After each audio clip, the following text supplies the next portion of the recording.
Hoje, o negro brasileiro tem consciência de seus direitos e luta pela igualdade. Essa força foi conquistada ao longo dos séculos, desde o dia em que um líder guerreiro entregou a própria vida para conquistar a liberdade. A história heróica de Zumbi dos Palmares representa a bravura e a tenacidade do povo negro e é um símbolo da resistência contra a submissão.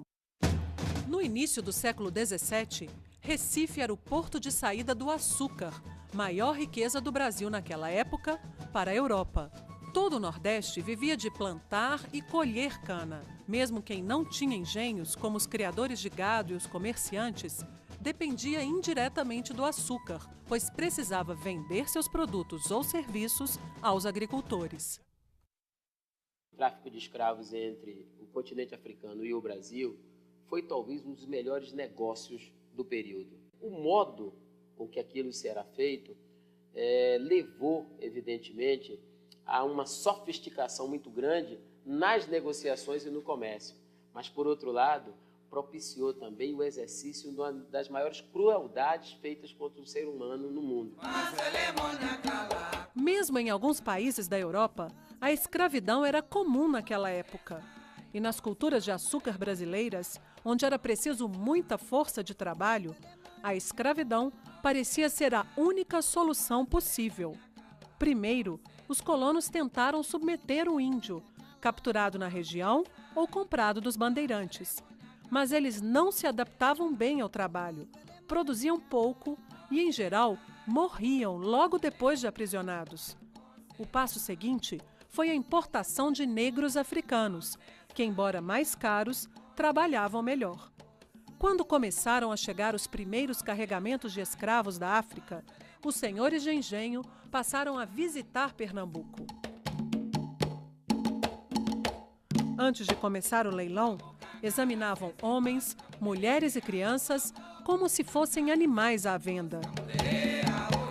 No final do século XVI, escravos que fugiam dos engenhos de Pernambuco começaram a ir para a Serra da Barriga, zona afastada do litoral, entre o atual estado de Alagoas e o de Pernambuco. O solo era fértil e a vegetação abundante. Havia extensos palmeirais e, por isso, os negros que ali se estabeleceram passaram a chamar a região de Palmares. Uma pequena aldeia começava a nascer. Tornou-se uma das maiores comunidades de fugitivos do mundo. Mais de 30 mil pessoas no auge. Foi dividida em inúmeros mocambos ou aldeias, nas quais reinventaram cultura e identidades de seus ancestrais. Resistiram às tentativas de invasão das tropas portuguesas e holandesas. Palmares se tornou uma ameaça para os senhores de engenho, que organizaram as entradas, expedições de captura aos quilombolas. Os quilombos também se espalharam por Sergipe, Espírito Santo e Rio de Janeiro. No século XVIII, surgiram outros nas capitanias de Goiás, Mato Grosso e, principalmente, Minas Gerais. Gangazumba foi aquele que deu a conformação mais largo alcance no plano da política para o chamado Quilombo dos Palmares.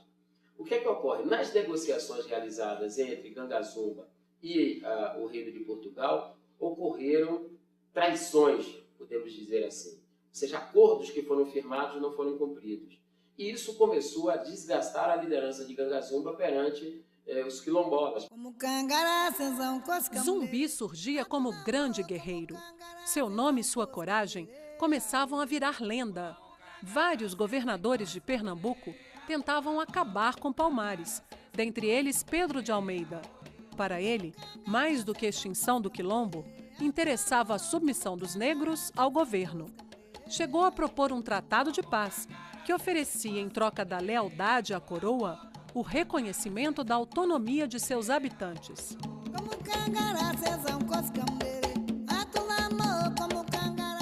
Gangazumba aceitou a proposta do governador, mas Zumbi não concordou. Para ele, não se tratava somente de viver livre, mas também de libertar os que ainda estavam escravizados. Muitos negros ficaram contra Gangazumba e envenenaram o velho rei. Assumiu em seu lugar Zumbi, o líder guerreiro que defendeu Palmares e levou o Quilombo a terríveis batalhas. O novo governador, Aires de Souza Castro, espalhou por todas as vilas ordens para que Zumbi se entregasse com seus homens. Mas ele resistiu por anos, desvencilhou-se com poucas armas e muita estratégia. Outros comandantes também tentaram prendê-lo, mas não conseguiram.